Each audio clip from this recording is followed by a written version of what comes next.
23h29, l'after jusqu'à minuit ce soir sur RMC BFM Sport avec Daniel Riolo et Jonathan Macardy. Et comment ne pas revenir sur l'info foot du soir au-delà de la qualification de l'Olympique de Marseille pour les barrages de l'Europa League et de l'élimination des Bordelais avec tout le chagrin que cela engendre. Chez Olivier, occasionné chez qui ne Olivier. retournera plus à la Matmut. Est-ce que c'est Il ce va que tu peut-être vas même dire changer d'assurance pour sa bagnole. Est-ce que c'est l'info sportive du soir? Est-ce que t'en es sûr? L'info sportive du soir, oui, je pense quand même. Ah bah je pense pas. Ah bon, c'est quoi Floyd Mayweather accepte de combattre avec des gants de 8 contre Je croyais que McGregor. c'était la retraite de Ça, Klitschko. je suis désolé, c'est pour moi Ça, l'événement du soir. Ça fait 1000 ans que t'en parles de ce combat. 26 C'est août. quand 26 août. 26 août. Sinon, Romain Bardet qui va faire le tour d'Espagne Est-ce aussi, que c'est une bonne Tyson a info. dit, Ça. là, il faut en penser quoi là, qu'il aille prendre une branlée, ton ami? Écoute, moi j'adore Mike Tyson, mais je pense qu'il est... Mais Il a des capacités d'étonnement qui sont peut-être un peu c'est pas limitées. son rayon de. Moi, ce que je sais, c'est que Conor a se parer avec Paulie Malignaggi, qui est un ancien champion du monde, qui pensait que c'était un clown, que c'était une farce, et que le mec en question, donc être champion du monde, s'est retrouvé le cul sur Donc le toi, tapis tu trois paries fois. sur lui. Toi, tu paries sur lui. Je suis patriote. Non, mais Moi, je parie sur le fait que McGregor est beaucoup plus grand, beaucoup plus long. Comment tu le dis? Conor McGregor. Ah oui, ça c'est avec ton C'est accent comme ça. irlandais. Ça. C'est comme ça que ça se dit. Ah, oui. Il est beaucoup plus grand, beaucoup plus long. Il sera beaucoup plus long le soir du combat. Il est gaucher. Mayweather a toujours eu du mal contre les gauchers. C'est à quelle Comme accent heure? écossais, que t'as, hein. C'est calé où? Il y a un Non, décalage c'est horaire ou c'est quoi? C'est où le combat? Las Vegas, MGM Grant, 5h du matin. Vegas, Tu roules l'air comme les Écossais. Dans le sud de l'Irlande aussi. Ouais. Allez, on parle de foot, on parle de Neymar parce que ça y est, dur de me c'est. comparer un Écossais là. Tu sais Attends, très bien, vu que c'est tu parles pas- de boxe. Bah, t'as vu comment t'es habillé? T'es aux couleurs de l'Écosse là. T'as vu que. C'est pas la Klitschko, vérité? ouais, Faites Klitschko, attention, après c'est sa des retraite, sujets mec. sensibles. Ouais. Ça, c'est un autre. Ça c'est Autre dur. grand moment de sport, événement Oui, sportif c'est du vrai, jour. c'est vrai. Oui. Klitschko qui prend sa Ah retraite. oui, bah, je Ouais, pensais que c'était quand ça même. dont il allait parler. Quand même. Bon, messieurs, Neymar, ça y est, au Paris Saint-Germain, contrat de 5 ans. Il va arriver demain. Alors, on me dit qu'il y a un petit jingle. Voilà. Ah, pour Neymar, on n'a pas innové. Voilà, je pense. Ouais, là, c'est pas Ça, 30 c'est le 000. pire Là, pour le salaire. là, c'est pas 30 000. Il paraît que c'est en construction. Il paraît qu'il va y avoir un jingle spécial Neymar. Ah bah Je veux ouais, lancer il faut. d'ailleurs un Neymar-omètre. Voilà. Ah. Tous les jours, petite actu sur Neymar. On avait fait pareil avec Usain Bolt pour sa dernière saison, le Boltomètre. Donc on n'a pas Bref. fini avec cette folie. Hein. Ah bah non, bah ça c'est sûr, on n'en a pas fini, non? Alors dans cette folie, il y a un truc, permets-moi, parce que sinon je vais oublier après. La Ligue 1 Conforama, qui a un site officiel et un Twitter comme tout le monde, quasiment désormais, s'est fendu d'un petit message genre bienvenue Neymar. Bon, alors moi, on est comme tout le monde. C'est génial que Neymar vienne en Ligue 1. Mais la Ligue 1 Conforama, soit à chaque fois qu'il y a un étranger qui signe en Ligue 1, on lui dit bravo, bonjour, bienvenue, machin. Mais Mais là, c'est pas n'importe lequel, Daniel. Bah non, moi je suis pas d'accord. Là, Non mais bah là, je non. comprends le fond de Ça, ta les pensée, légaliste, mais c'est voilà, comme, c'est c'est un comme, événement, et Macron qui s'exprime pour voilà. l'arrivée de Neymar. Je veux dire, Gérald Darmanin, ministre Mais des Comptes c'est ça, publics, qui non, mais s'exprime pour attends, l'arrivée de moi, Neymar. je te parle de la Ligue 1 Conforama. La Oui, Ligue 1 mais- Conforama, c'est le papa de tous les D'accord. clubs. Dans ces Est-ce cas-là, qu'au niveau de la Liga, tu sais quoi, Bah, dans la ces Liga cas-là, qui a elle pas arrêté elle de fait la casser même les bonbons chose, à elle tout le fait la monde. même chose pour Louis Gustave quand il arrive à l'OM. Voilà. Non, Je ça, pense trouve que qu'ils doivent c'est pas le faire. logique. Enfin, que c'est Non, logique. Non, moi, c'est je pas Mais non. logique. oui, Mais je Non, pense non, parce parce que tu sais pourquoi, pourquoi c'est logique. Moi, je vais être d'accord avec par toi. rapport à ce qu'ils ont au message qu'ils ont envoyé à la Ligue espagnole. Oui, déjà ils par ont- rapport à ça, non, et puis aussi mais- par rapport Que à la Ligue, non, mais que ça la va Ligue faire décoller réagisse par ça va rapport faire à- décoller par rapport à Porquet-Tebas la Ligue 1 et tout la ça. LFP. Non, mais que ça rapporte à la Ligue 1, que ce soit la fête, qu'ils soient contents, qu'ils fassent un feu de camp ce soir, ok. Mais que sur le Twitter, ils disent bienvenue Neymar alors qu'ils le font pas pour les autres joueurs qui arrivent en Ligue 1, ça, j'aime pas ce genre de choses. Sur la forme, je suis d'accord avec toi. Sur le fond, C'est je tout. suis un petit peu moins. C'est tout. Jonathan. Après qu'ils interviennent pour contrer Porquet-Tebas, ils l'ont fait avec 2 jours de retard, ils auraient dû le faire avant, Javier mais tant mieux Tebas. qu'ils le fassent, c'est très bien. Qu'ils disent que c'est une super nouvelle, très bien. Mais la Ligue 1 se doit d'être absolument impartiale, d'une grande neutralité, ce qu'ils sont. Mais là, avec ce petit message, Jean, c'est la fête au village. C'est et pas tout. n'importe quoi, Écoute, Daniel. Non mais étant vraiment farouchement opposé au relativisme, à l'égalitarisme qui tire vers la médiocrité, je suis content que la Ligue salue l'arrivée oui. de Neymar. non mais là ça n'a rien à voir parce que moi aussi je suis comme toi sur les C'est pour ça deux que ça questions que m'étonne. tu as évoquées, mais là non parce que en l'occurrence, et je le répète, la Ligue 1 c'est la maison mère de tous les clubs et tous doivent être traités de la même façon. Que toi, dans ton traitement, dans tes jugements, tu penses que Neymar est un joueur extraordinaire, que s'il rate un match, tu lui tapes moins sur la tronche enfin, après, tu feras ce que tu voudras, toi. Mais la Ligue 1, et que tu ne tombes pas dans un égalitarisme stupide qui tire vers le bas, je suis d'accord. Mais la Ligue 1 Conforama... Tiens, Laisse-moi vous donner 2 petites infos à propos de Neymar, donc qui est attendu a priori demain très tôt le matin à Paris. Il sera présenté à la presse à 13h au Parc des Princes. Il sera présenté surtout au public à 15h45. Ça sera, ils vont lui faire prendre un... Je sais pas. Low cost à 5 du match. Je sais pas. Je sais pas. Tu sais, Terminal 3 à Roissy, ça peut se faire. Non, mais je rigole. Il a pas une tranche de T3. Ouais, tu prends le bus. Tu prends le bus. Je l'ai fait une fois. Tu prends le bus quand t'arrives au T3. Toi, t'arrives au T3. Non, là, je suis arrivé au T1 l'autre jour, tu vois, quand je revenais de Auckland. De ta semaine Fram, t'arrives au T3. Oui, mais non, pas Neymar. Allez, on accueille. T'as même pas pécho, il paraît. Mais ça, c'est toi qui le dis. Tu n'en sais rien. On accueille Abdou. T'arrives au T3 de ton voyage Fram, mais t'as même pas pécho. On accueille Abdou, supporter de Valence. Salut Abdou. Il n'y a aucun taxi qui te prend. À l'heure à laquelle je suis arrivé, il n'y avait plus de taxi. Salut Abdou. Tu voulais nous parler de Porquetevas, justement, je crois. Ouais, Porquetevas. Un petit salut à Daniel, on se connaît bien. Abdou, t'es le gars de Valence? Des Valencia. Ah, ok, t'es toujours là-bas? Ouais, on a mis en place une petite tu vas académie rester à vie là-bas ou quoi? Il était question que tu rentres un jour? Bah non, mais on a monté une académie de football en plus là-bas, Symbiose Football, donc on n'est pas prêt de rentrer. En collaboration avec Valencia et Levante. Donc si vous avez l'occasion de venir à Valence, vous verrez, c'est un bon petit dispositif. On donne l'occasion en fait à des joueurs étrangers de venir s'entraîner à la Ciudad Deportiva, à Valencia et à Buñol et avec Levante Valencia. Donc bah voilà.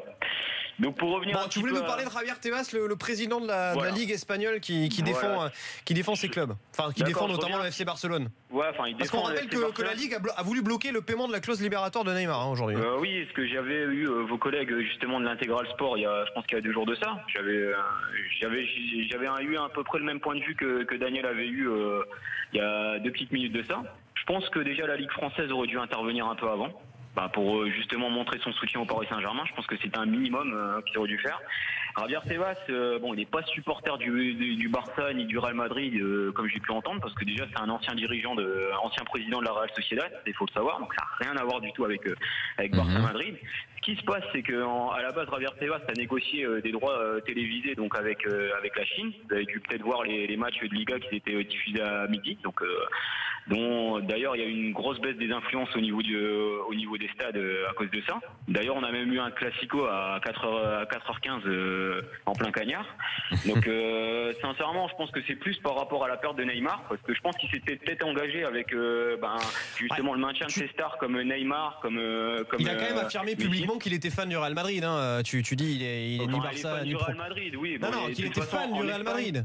Oui, en Espagne, on est madrilène, au pour le Madrid, au pour le Barça. Mais au final, il faut pas oublier que je pense que sur ce truc-là, c'est quasiment, il a été impartial à un niveau. C'est parce que j'ai entendu que le transfert a été capoté parce qu'il voulait pas que les 222 millions soient passés à Barcelone pour qu'ils ne puissent pas acheter d'autres joueurs. C'est pas vrai, ça n'a rien à voir du tout avec ça. C'est pas vrai, t'es pas dans le secret du dossier, tu n'en sais rien.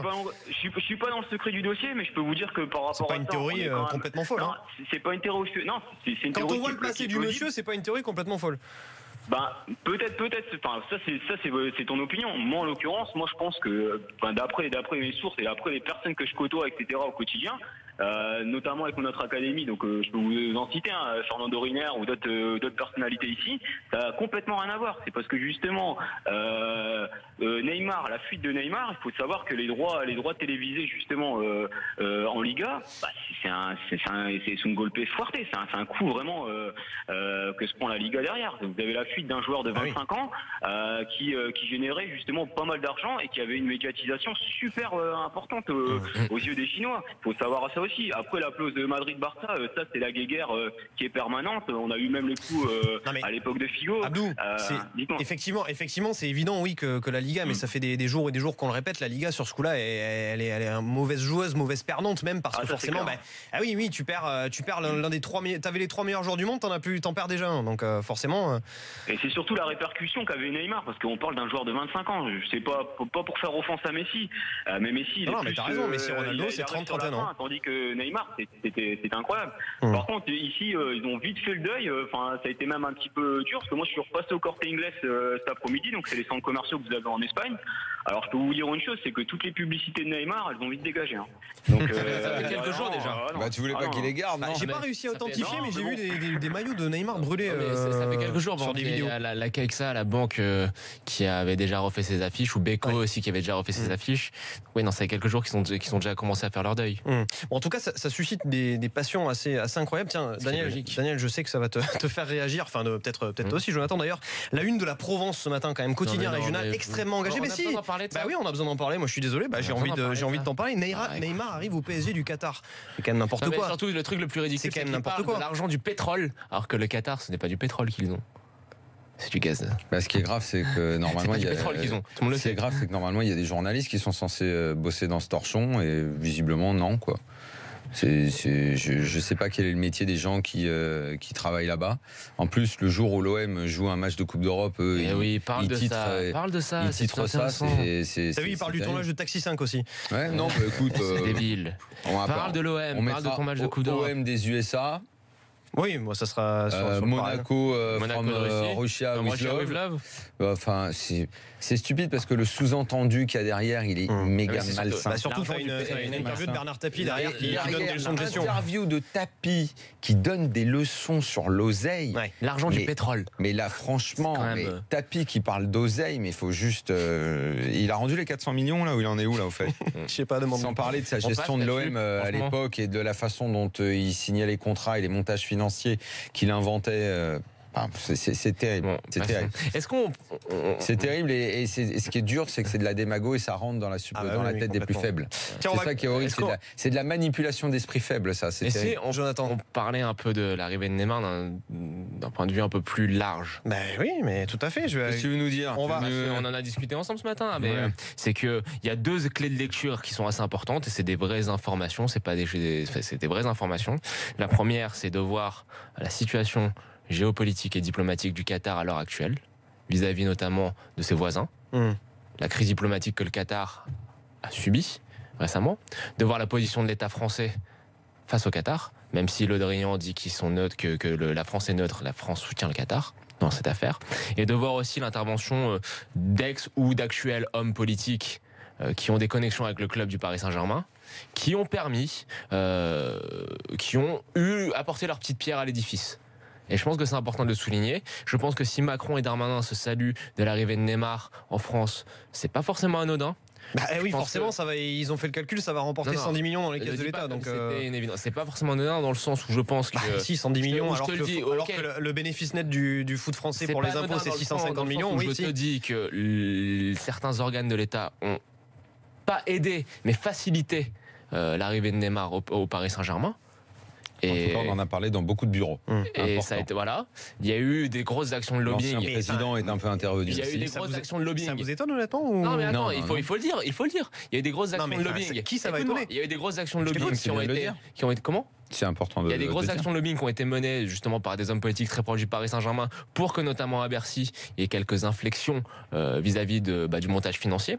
Et dernière chose qui est importante de dire, donc d'une part Neymar c'est important pour le Qatar, pas que pour le Paris Saint-Germain, c'est un vrai outil de soft power pour le Qatar, c'est un vrai outil de soft power, c'est vraiment une victoire diplomatique sur leurs voisins émiratis, c'est quelque chose qui leur permet de redonner une image, pour eux c'est très important de l'avoir face à la crise diplomatique. Et la troisième chose, demandons-nous si l'arrivée d'Antero Henrique est anodine. Non, mais ça c'est évident, c'est cousu de fil blanc, mais même plus loin que ça, tu peux aller plus loin que ça. Alors explique-moi, laisse-moi vas-y, Antero Henrique qui a travaillé à Porto, qui connaît très très bien un certain monsieur Zahavi, qui a monté des choses parfois pas très ça c'est pas moi de le dire ou pas, mais qui est dans des deals assez sulfureux avec le dénommé Zahavi à Porto, des deals de triangulisation de tierce propriété, qui connaît très très bien cet homme-là, Zahavi, Zahavi qui a eu un rôle primordial dans le transfert de Neymar. Donc je pense que ces trois choses sont assez importantes. Henrique, Zahavi, la crise diplomatique que subit le Qatar et le rôle de l'État français. Mais oui,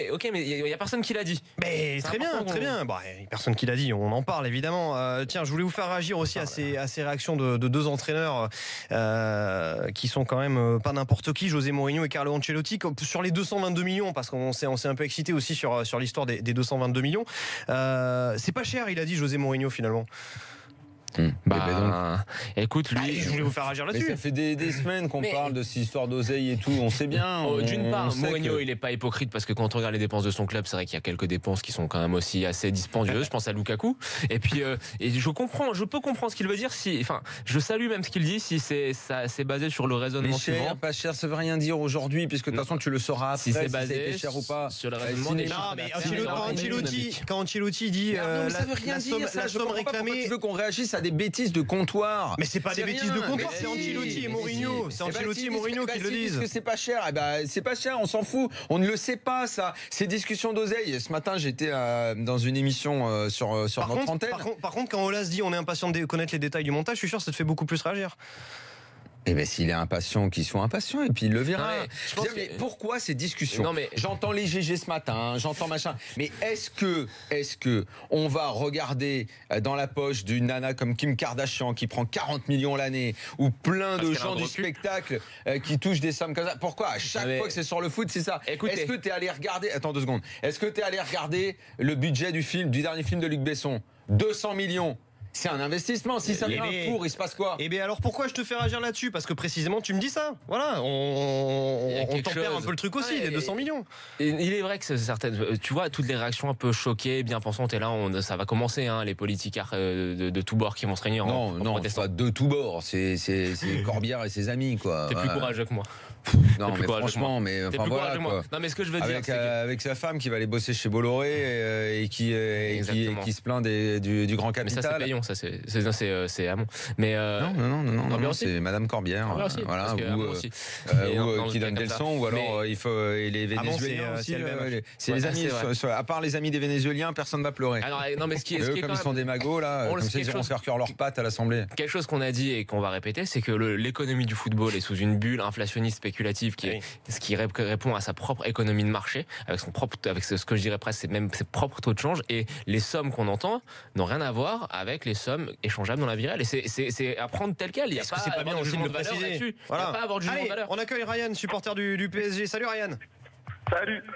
Bon, salut Ryan. Dis-nous tout de ton sentiment après cette officialisation ce soir de Neymar au PSG. Alors déjà, bonsoir à tous. Donc voilà, concernant le transfert de Neymar, évidemment, c'est un super coup. C'est pas un super coup, c'est un immense coup de la part du PSG. C'est un super coup pour la Ligue 1 et pour que tout ce que ça englobe en fait autour de son arrivée. Maintenant, pour revenir à l'objectif précis des Qataris, quand ils sont arrivés, ils sont arrivés avec un fameux dicton qui était rêvons plus grand. Et logiquement, ça a découlé sur cette fameuse victoire de Ligue des Champions que tous les supporters attendent, et moi le premier.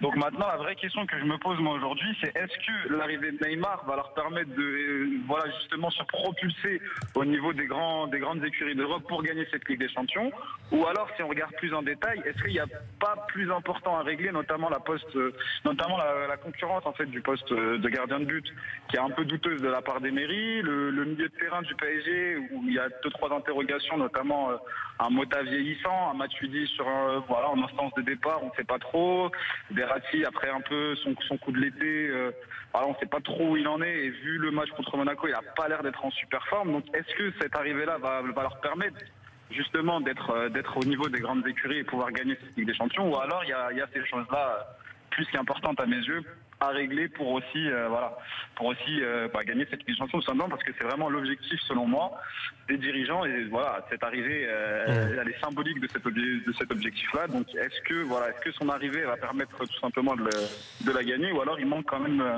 des choses autour? Daniel, Jonathan. Je ne crois pas que le recrutement soit terminé. Est-ce qu'il est complètement équilibré? Je pense qu'il y a quand même beaucoup de bons joueurs dans cette équipe. Que l'année dernière, je ne suis pas sûr que ce soit le manque de joueurs qui ait empêché qu'on voit de quoi était capable le PSG réellement d'aller en quart ou d'aller en demi. Je pense que ça s'est joué ailleurs. Maintenant, tu peux toujours continuer à renforcer dans tous les secteurs. Je pense que l'équilibre est pas mauvais. Effectivement, au milieu, J'aurais aimé, il faut voir ce qui va se passer avec Matuidi, Mota. Effectivement, si tu redémarres avec un Mota absolument titulaire, ou est-ce qu'on joue autrement, ou est-ce qu'on va recruter d'autres joueurs? Ça, je ne sais pas ce que le PSG a en tête là. Je pense que ce dossier a pris beaucoup de temps, beaucoup d'énergie. Est-ce que tu recrutes? Oui, on sait, l'objectif c'est d'aller toujours plus loin en Ligue des Champions. Est-ce que tu programmes comment tu vas gagner? Je ne sais pas. Il faut voir, mais l'équipe, comme elle est là, me semble quand même avoir, avec en plus Neymar, un sacré niveau. Et comme en plus, je pense que c'est pas terminé pour ce qui est du recrutement et qu'un milieu de terrain devrait arriver au club, ça pourra peut-être rééquilibrer et répondre à ta question. Allez, merci Ryan d'avoir fait le 32-16, l'after qui continue jusqu'à minuit. On va marquer une petite pause sur RMC et BFM Sport et on revient dans un instant.